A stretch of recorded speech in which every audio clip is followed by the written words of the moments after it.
Good morning, student. How are you? I hope you all good. So, today your revision.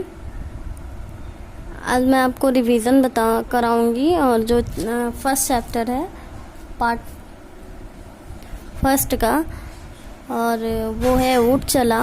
इससे जब आपको जो है इससे पहले कई बार आप रिवीजन कर चुके हैं और अच्छी तरीके से आपको इसकी कविता भी याद हो गई होगी, तो मैं उसी पार्ट का आज फिर आपको रिवीजन करवाऊंगी, क्योंकि इसका जो है टेस्ट होगा आपका ट्यूसडे को। तो आप इस वीडियो को ज़रूर देखिएगा, और जो नहीं समझ में आएगा आपको इस वीडियो में मुझसे इसको समझने का मौका मिलेगा, इसलिए आप इस वीडियो को ज़रूर देखिए और समझिए। हो सकता है जो चीज़ें इससे पहले वीडियो में आपको नहीं आई हैं वो इस वीडियो को देखने के बाद वो सारे डाउट जो है वो क्लियर हो जाएं, इसलिए वीडियो को ज़रूर देखना आप लोग।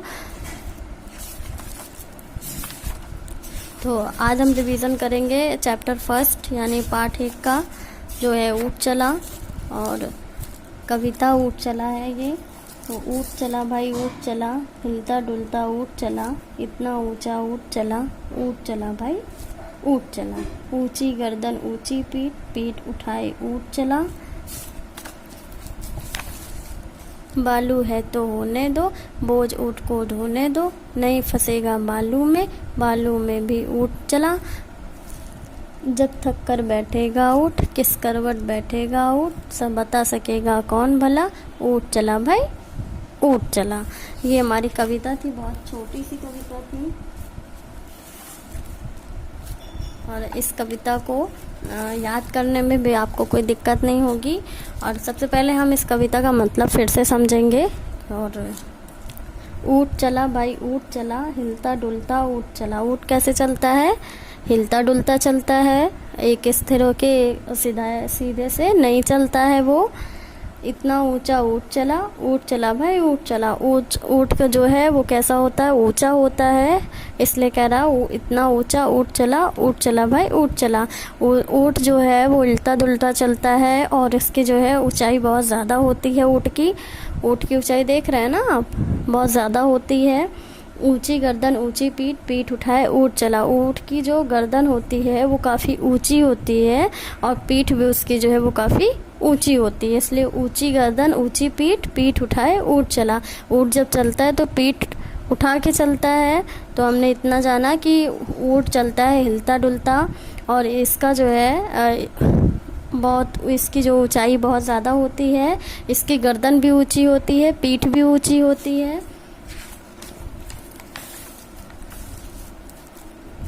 अच्छा, तो ये बताइए कि ऊँट की पीठ कैसी होती है? जितने बच्चों को इसका आंसर पता है ऊँट की पीठ कैसी होती है वो मुझे ज़रूर बताएंगे, ठीक है? ऊँट कैसे चलता है? बालू है तो होने दो, बोझ ऊँट को ढोने दो, नहीं फंसेगा बालू में भी ऊँट चला। बालू है तो होने दो, है तो होने दो, बोझ ऊँट को ढोने दो। बोझ क्या करता है? ऊँट बोझ ढोने का काम करता है। हमने देखा है कि उसकी पीठ पर काफ़ी सारे सामान लदे होते हैं, उसको बोझा बोलते हैं। वो ढोता है, ढोने मतलब लेकर जाता है जहाँ उसे पहुँचाना होता है।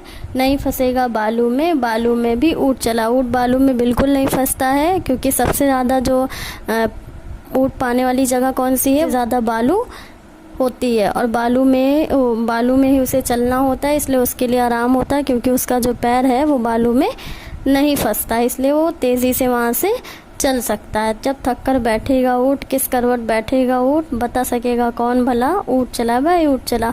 जब बोझा उठाकर चलकर वो थक जाएगा तो वो बैठेगा, क्योंकि थक गया रहेगा तो उसे बैठने को चाहिए, और जब वो बैठेगा तो तो किसी को पता नहीं है कि वो किस करवट बैठने वाला है, वो राइट में बैठेगा या लेफ्ट में बैठेगा, ठीक है? तो बता सकेगा कौन भला, ऊँट चला भाई ऊँट चला। तो ये छोटी सी कविता थी जिसमें हमें पता चला कि ऊँट जो है ऊँट बहुत बड़ा होता है, उसकी पीठ बहुत ऊंची होती है, गर्दन बहुत लंबी होती है, ऊंची होती है। वो चलता है तो उसकी शरीर जो है हिलती डुलती रहती है, और वह बालू में चलता है और वहाँ उसका पैर नहीं फंसेगा, इसलिए बालू में वह सबसे ज़्यादा चलता है। बोझा उठाने का वह काम करता है और जब थक जाता है तो उसे बैठने का लोकेशन एरिया नहीं पता होता कि किधर वो बैठेगा, वो दाएं बैठेगा, बाएं बैठेगा, वो किधर बैठेगा। ठीक है, ये आपकी कविता है ऊँट चला। और आई होप आप सबको समझ में आ गया होगा इस कविता में है क्या। बहुत इजी कविता है, आप इसको बहुत आसानी से लर्न करिए। और सारी आप एक चीज़ देख लीजिए कि एक लाइन है वो आपकी कविता में कई बार दोहराई गई है। ऊँट चला भाई ऊँट चला पूरे में है, आपको कहीं भी इसकी लाइन आपको छोड़नी नहीं है। और ये जो है पूरी कविता इसी से पूरी की गई है, सिंपल सा है, उसको रिपीट कर सकते हैं। ऊँट चला भाई ऊँट चला, हिलता डुलता ऊँट चला, इतना ऊंचा ऊँट चला, ऊँट चला भाई ऊँट चला, ऊंची गर्दन ऊंचे पीठ, पीठ उठाए ऊँट चला।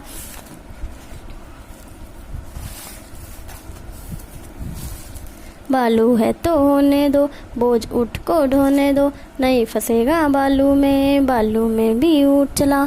जब थक कर बैठेगा ऊँट, किस करवट बैठेगा ऊँट, बता सकेगा कौन भला, ऊँट चला भाई ऊँट चला। बस ऊँट चला कितनी बार रिपीट हुआ, 1 और 2 3 बार यूज़ हुआ है ना ऊँट चला। तो आपकी छोटी सी कविता थी, इस कविता को भी आप लर्न कर लीजिएगा क्योंकि आपके टेस्ट में इस कविता को आना है, इस वजह से आप इस कविता को अच्छी तरीके से लर्न कर लीजिएगा। और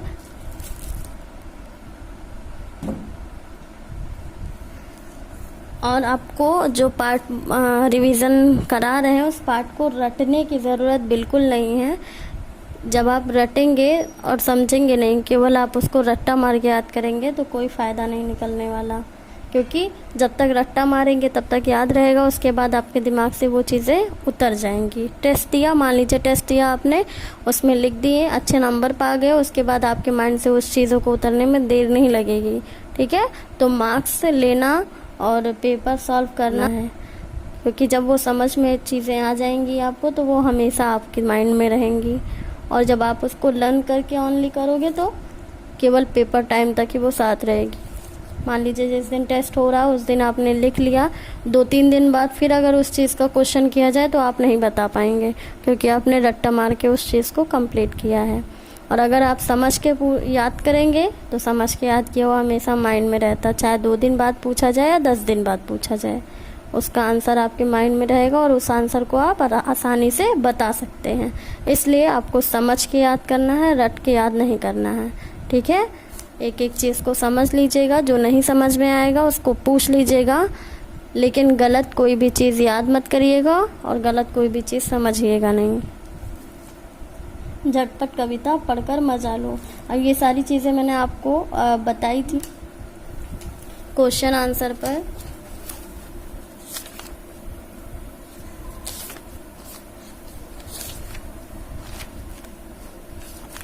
आपका क्वेश्चन आंसर,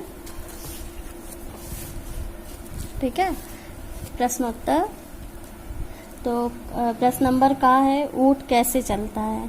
अभी हमने कविता में पढ़ा ना कि ऊँट कैसे चलता है, तो ऊँट हिलता डुलता चलता है। हमने कहा ना कि आप अगर कविता को अच्छी तरीके से समझ के याद करेंगे तो आप क्वेश्चन का आंसर भी अच्छे से कर सकते हैं, क्योंकि उस कविता से ही आपको क्वेश्चन आंसर दिए जाएंगे और आपके कविता से ही क्वेश्चन आंसर कंप्लीट कराया गया है वर्क में। इसलिए अगर आप कविता को अच्छी तरीके से समझ जाएंगे तो आप आंसर आराम से कर सकते हैं, और आराम से और अच्छे से करने के लिए आपको समझ के याद करने की ज़रूरत है।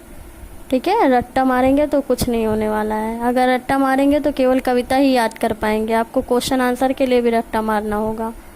इसलिए आप समझ के याद करिएगा तो आप एक बार में ही याद कर लेंगे और एक बार में ही सारी चीज़ें आपको समझ में आ जाएगी। ठीक है, अब कहानी में बता रहा ना वो ऊँट हिलता डुलता चलता है, अगर वो समझ के याद करेंगे तो यहाँ आपका उत्तर भी देने में आपको आसानी होगी। ऊँट कैसे चलता है, ऊँट हिलता डुलता चलता है। ऊँट की गर्दन कैसी होती है, ऊँट की गर्दन ऊंची होती है।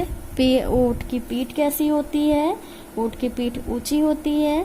ऊँट क्या काम करता है, ऊँट बोझा ढोने का काम करता है।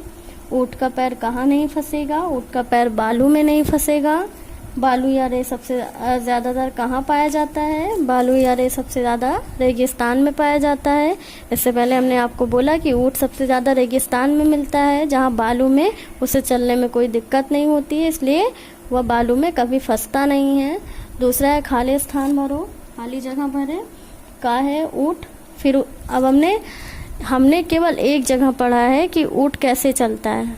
हमें अच्छी तरीके से अगर याद है और हमें समझ में आ गया है कि ऊँट हिलता डुलता चलता है। हमें क्वेश्चन आंसर भी ऊँट का ही मिला, को कैसे चलता है बता दिया, हिलता डुलता चलता है। आपको खाली जगह में भी मिलेगा ऊँट कैसे चलता है, ऊँट हिलता डुलता चलता है। तो मतलब क्या हुआ, आप अगर रट्टा मारेंगे तो एक जगह के लिए ही रहेगा ना। क्या आपने केवल कविता रट्टा मारी है तो कविता ही कर सकते हैं, आगे भले ही वो उस लाइन को आपको क्वेश्चन आंसर या फिल इन द ब्लैंक्स में लिखना हो, लेकिन वो आप समझ नहीं पाएंगे कि यहाँ आपका लिखना सही होगा या गलत होगा।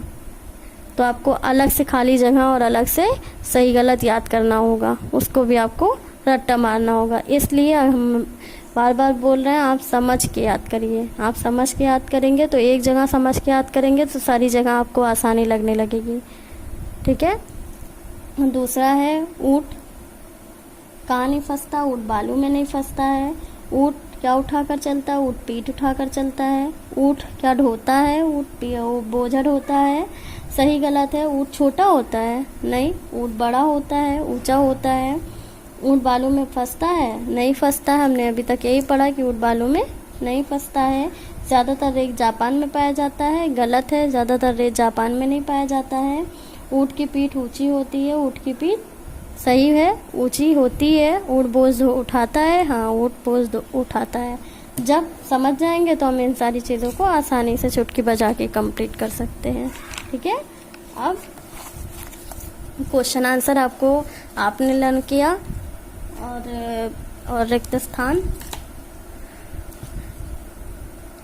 सही गलत सब कुछ आपने याद किया। अब बुक का है, कुछ चीज़ें बुक की भी आप देख लीजिए, क्योंकि हो सकता है आपका पेपर जो बुक से भी आ जाए, तो इसलिए आपको लर्न होना ज़रूरी है। बुक, और चाहे बुक हो कॉपी हो कहीं का भी हो, जो वर्क आपको कराया गया उस वर्क से क्वेश्चन आ सकता है। आपको इससे पहले बताया था कि आपको SW दिया था कि ये आपको बताना है कि ये लोग क्या सामान में क्या उठाकर चलते हैं। तो ये आपने किया है कॉपी में, मैंने देखा भी है कि काफ़ी बच्चों ने किया है। तो आपको इसको भी याद कर लेना है कॉपी से, और पेपर और जो है इसको भी याद कर ध्यान दे दीजिएगा एक बार। जैसा मैंने कहा आपको समझ के याद करना है, तो ये आप समझ लीजिएगा, क्योंकि आपको ऑप्शन हो सकता है ना आए टेस्ट पेपर में, लेकिन आपको अगर याद रहेगा तो आपको ऑप्शन की ज़रूरत ही नहीं पड़ेगी, आप ऐसे भी कर सकते हैं।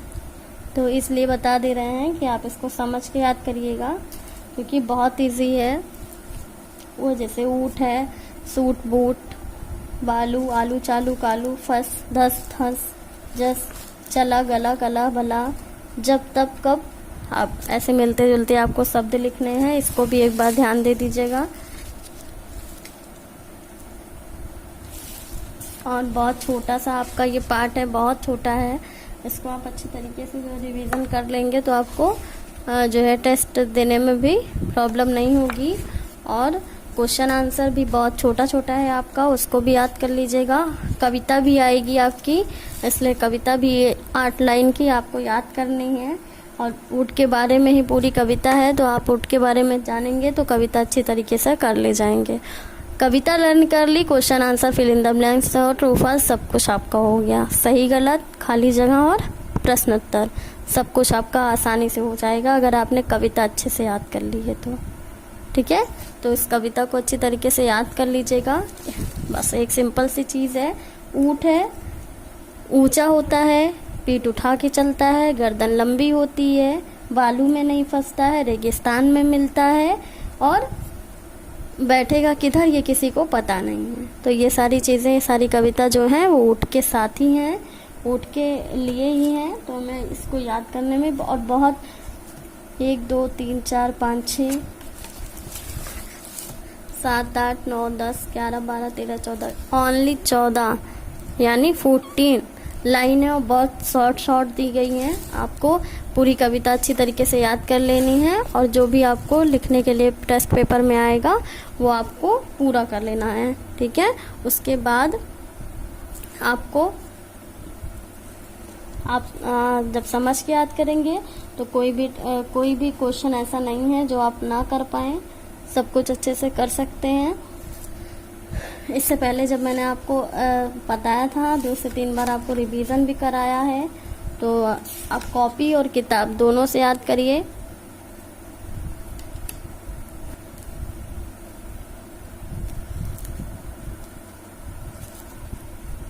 MPS code is Hindi first chapter 1 test.